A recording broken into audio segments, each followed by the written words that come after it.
April 15th, 1912. A monument to human arrogance. The unsinkable Titanic. It didn't just sink, it was shattered by a force it dared to ignore. They thought they ruled the ocean, but the ocean had other plans. This is the truth behind the tragedy. Belfast, 1911. Harland and Wolff shipyards were creating history. They weren't just building a ship, they were building a titan.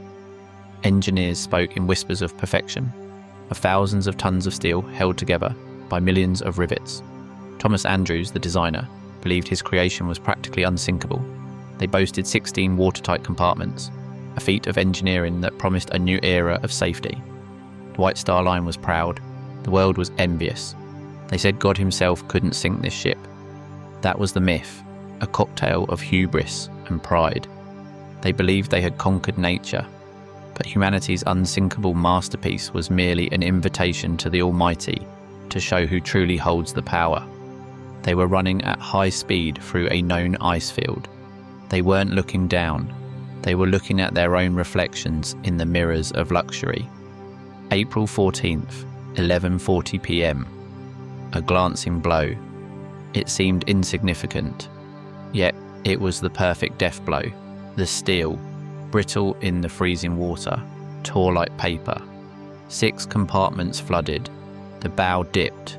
The unsinkable Titanic was dying in less than 3 hours. Myth, it hit a head-on iceberg and sank immediately.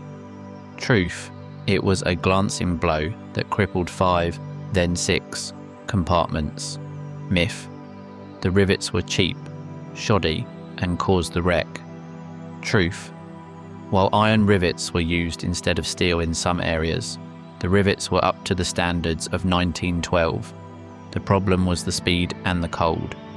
The real truth is, the ship was designed to be safe, but it was subjected to conditions it was not built for, and the sheer force of the ocean snapped it in half.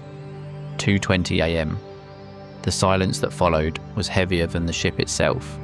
1,500 souls were taken by the relentless freezing cold. They thought they could tame the world. They were wrong. The Titanic remains at the bottom, a solemn monument. It proves that no matter how big we build, no matter how clever we think we are, you simply cannot defeat the nature. Nature always wins. Subscribe and follow the channel if you want to stay updated with facts.